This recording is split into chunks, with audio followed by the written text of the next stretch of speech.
Hola y bienvenidos a En Vínculo, el podcast cristiano para una crianza basada en el vínculo y las necesidades. Queremos entender el corazón de los niños, llegar al corazón de los padres y ver a Dios con nuevos ojos. Te saluda Giovanni y me alegra que nos estés escuchando. Esta es la tercera parte de nuestro tema sobre el proceso de independencia. En el episodio anterior explicamos cómo los niños desarrollan su personalidad y lo importante que es satisfacer su necesidad de vínculo, de modo que sean libres para el juego y el autodesarrollo. Ese vínculo profundo les da a los niños alas de independencia, pero además despierta su impulso por descubrir y aprender sobre su entorno. En este nuevo episodio hablaremos sobre otro aspecto que se desarrolla en este proceso de maduración. Este es el sentido de la responsabilidad. Pero, ¿cómo es que se desarrolla y cuál es la mejor forma de promoverlo? Al estudiar este tema más de cerca, recopilamos algunas citas de diferentes libros sobre educación, crianza y conducta. Para empezar, queremos compartir contigo algunas frases y recomendaciones que probablemente hayas escuchado antes. Por ejemplo, si tu hijo ha hecho algo malo, asegúrate que se disculpe y corrija su error. Asegúrate también de que tu hijo se comprometa a actuar de manera más responsable en el futuro. Como madre o padre puedes decirle, espero que hagas tal o cual cosa sin que tenga que recordártelo. Si lo haces recibirás un premio, pero si no lo haces habrá consecuencias desagradables. Una siguiente cita nos dice, si en la pubertad tu hijo tiene la típica actitud que nada le importa o que todo le da igual y sus calificaciones comienzan a empeorar, necesitas tomar medidas más drásticas, porque de lo contrario tu hijo corre el riesgo de ser una persona irresponsable, y este tipo de actitud se volverá un hábito a lo largo de su vida.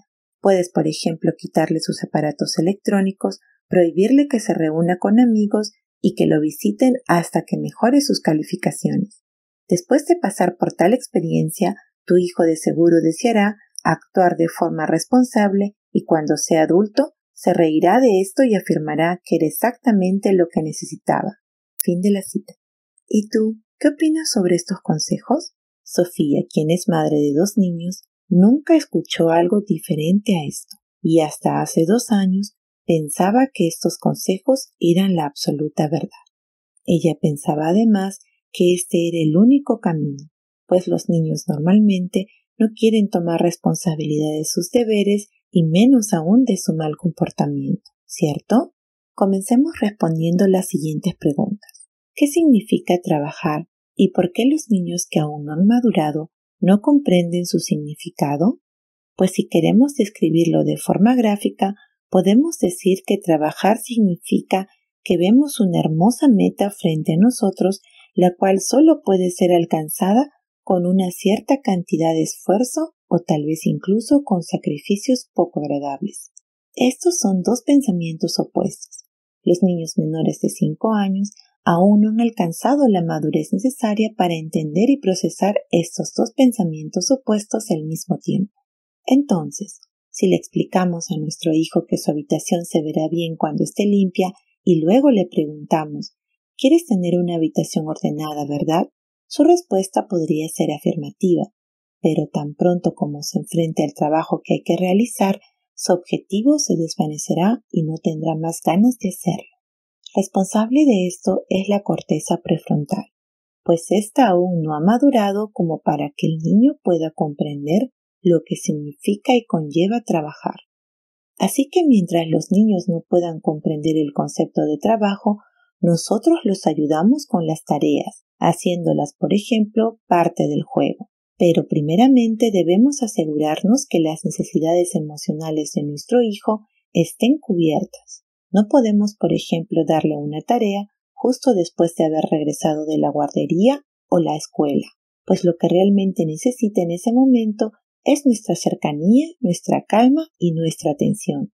Luego podemos volvernos creativos usando canciones y rimas para hacer más divertidos los momentos de aseo, de ir a la cama y hasta ordenar puede convertirse en un concurso. Los niños maduran a través del juego, desarrollando un entusiasmo especial por las cosas que deben hacer. Este hecho repercute también en nuestro futuro. Si nos reconciliamos con ciertas tareas poco agradables o si de lo contrario las hacemos de mal humor y con una sensación de obligación, pues el sentimiento que transmitimos a nuestros hijos durante la realización de las tareas influirá a lo largo de sus vidas. A Sofía ahora le encanta convertir las tareas en juegos que toda la familia pueda disfrutar. Sin embargo, para esto, ella necesita creatividad, que no necesariamente tiene cuando ha tenido un día ajetreado y se siente cansada o enferma. En tales días, pensar en un juego le lleva mucho tiempo. Por eso Sofía se encuentra desarrollando unos juegos que puede emplear en diferentes situaciones y que sean divertidos para sus hijos. Y ya que estamos hablando de cómo llegar a hacer las tareas aun cuando son desagradables, me gustaría contarles cómo Sofía llegó finalmente a resolver este tema con su hijo. En el episodio anterior pudimos ver cómo Sofía intentaba enseñarle a su hijo a ordenar sus juguetes, porque pensaba que debía aprenderlo inmediatamente y por todos los medios. Para lograrlo, Sofía utilizó métodos como las amenazas, los castigos y la separación. Asimismo, vimos que estos métodos realmente funcionaron, pero ella tuvo que pagar un alto precio a causa de ellos. Sofía ya no se encontraba en vínculo con su hijo, y esto generó una grieta en su relación con él que los distanció. Ella y su hijo estaban desconectados emocionalmente, por lo que era necesario trabajar en ello por un largo periodo y restablecer el vínculo para que volvieran a tener una relación basada en el amor y la confianza. Sofía reconoce haber usado su autoridad para obligar a su hijo a través del miedo a comportarse como ella deseaba. Esto hizo que su hijo ordenara los juguetes, pero movido por el temor a las consecuencias y no por el deseo voluntario de cooperación. El hijo de Sofía aprendió por medio de estas experiencias que ordenar es algo tonto y desagradable, pues relacionó esta tarea con algo completamente negativo y probablemente eso también haya desencadenado en él sentimientos y creencias tales como «no soy bueno así como soy», «mi mamá solo me quiere cuando le obedezco», entre otros. El problema con esto es que son creencias erróneas que se manifiestan dentro de nosotros e influyen en nuestro comportamiento a lo largo de nuestras vidas si seguimos creyendo que son ciertas. Y después de todo, Sofía no estaba alcanzando el objetivo deseado, es decir, que su hijo ordenara sus juguetes de manera voluntaria, pues siempre que lo intentaba, había entre ellos una lucha de poder. Ella reconoció que le estaba dando a su hijo una responsabilidad que él aún no podía asumir, y esta era una situación sumamente desagradable para ambos. Un año después, tras escuchar de la crianza sin violencia, y sí, es importante mencionar en este punto que amenazar, castigar y romper el vínculo es violencia psicológica. Sofía llegó también a conocer sobre un método alternativo que a primera vista pensaba que nunca funcionaría. El mensaje central de este método decía: no espere nada de su hijo y sea más bien un modelo a seguir. Lo más importante es su actitud. Si desea orden, entonces ordene. Hágalo sin quejarse, sin gritar y sin renegar. Por lo contrario, alégrese de estar satisfaciendo su necesidad de orden y muéstrelo claramente a través de sus gestos y su actitud. Exprese con voz clara por qué lo está haciendo. Su hijo lo observará mientras lo haga. Esta declaración era contraria al punto de vista que tenía Sofía en aquel momento, de modo que no pensó en lo que podría ocurrir si ponía en práctica lo recomendado. Gracias a Dios, ella tuvo la curiosidad suficiente para probar todo lo antes mencionado. Un día Sofía encontró todos los juguetes de su hijo tirados en el suelo. En ese momento su hijo tenía tan solo 3 años. Entonces Sofía empezó a ordenar un juguete tras otro, sonriendo y diciendo cosas como «estoy ordenando para tener más espacio y volver a jugar», o «estoy ordenando los juguetes porque papá está a punto de llegar del trabajo y se alegrará si todo está limpio». El hijo de Sofía estaba muy sorprendido y la observó detenidamente hasta que terminó. Sofía, por su parte, se liberó de la idea de creer que su hijo debía ayudarla a ordenar o nunca aprendería a hacerlo. Esta escena se repitió algunos días. El hijo de Sofía simplemente la observaba con asombro. Pero un día Sofía fue gratamente sorprendida al ver que su hijo empezó a ordenar por sí solo mientras repetía las mismas frases que ella decía. Hoy el hijo de Sofía tiene poco más de 4 años y desde entonces no ha habido problemas por el orden. A él le encanta ayudar a su mamá. Pero a veces Sofía decide ordenar los juguetes sola, porque ve que su hijo está absorto en el juego y no tiene la motivación para ayudarla. Para Sofía esto no representa un problema, pues es algo que también le pasa a ella, ya que como mamá de 2 niños, tiene siempre muchas cosas pendientes. Sofía ha observado que a menudo su hijo ordena solo y sin que se lo pida. Esto suena maravilloso, ¿verdad? Pero cabe mencionar que esto le ha costado a Sofía autocontrol, humildad y confianza. En este punto queremos mencionar que la experiencia de Sofía no es una garantía de que vaya a funcionar exactamente igual con tu hijo. En esta historia vemos que el hijo de Sofía tiene al parecer la misma necesidad de orden que ella, pero con tu hijo puede ser diferente. A la hija de Sofía, por ejemplo, no le gusta ayudar a ordenar los juguetes a pesar que su hermano y su madre le den el ejemplo. Pero Sofía no se preocupa por esto. Ella confía que cuando su hija crezca será capaz de hacerlo porque ha visto por medio de ellos cómo satisfacer su necesidad de orden.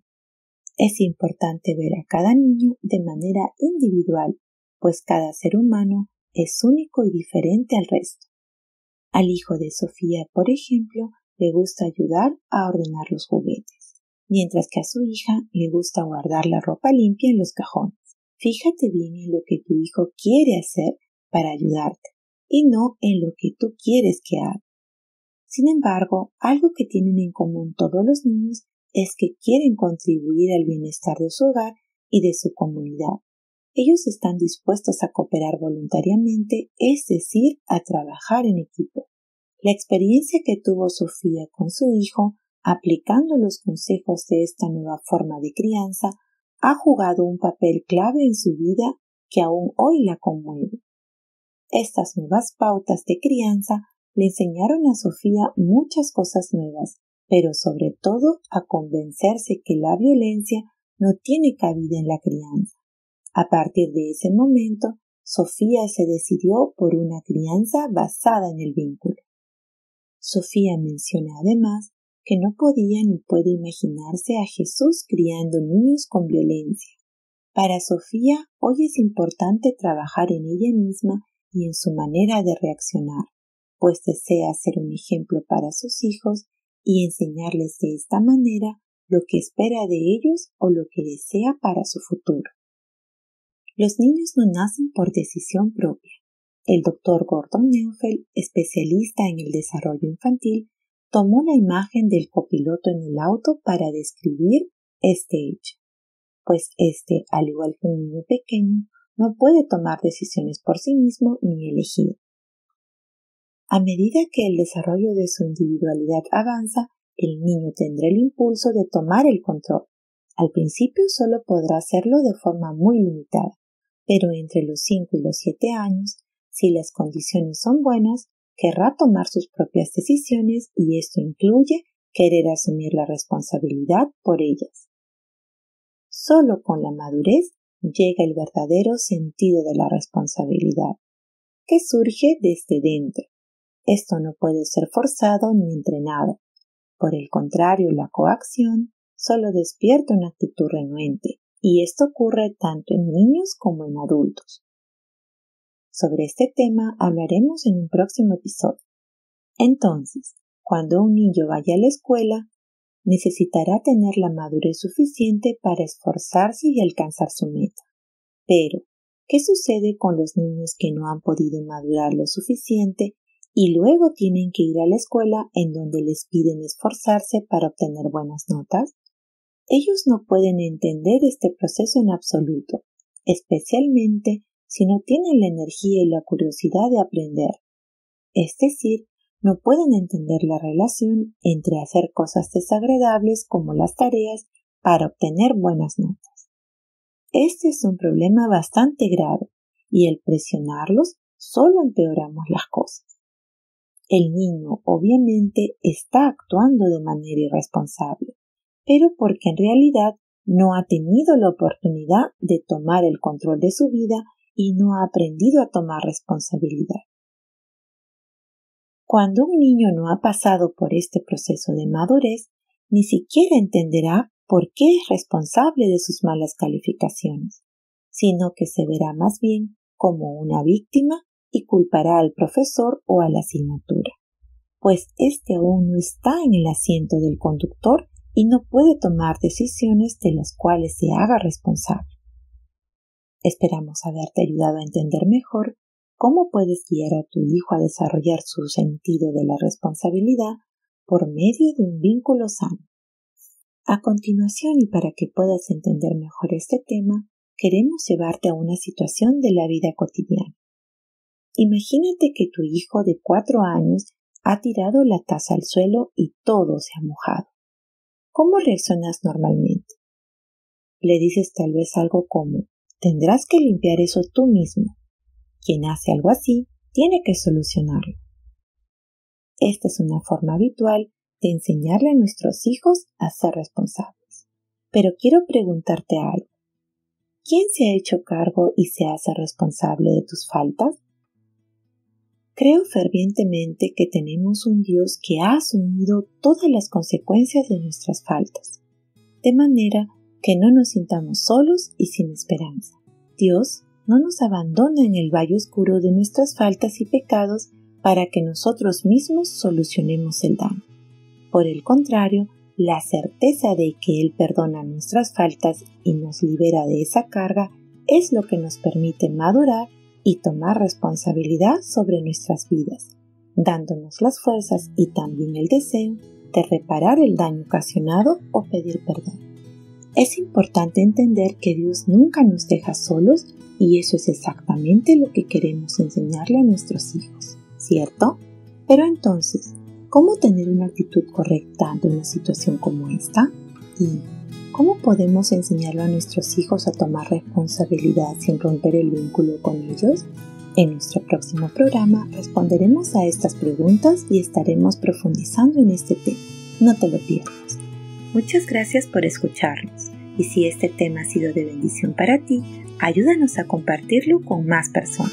También puedes seguirnos y suscribirte en nuestras diferentes redes sociales como Spotify, Apple Podcast, Google Podcast, Anchor, Instagram y YouTube. Muchas bendiciones y hasta la próxima.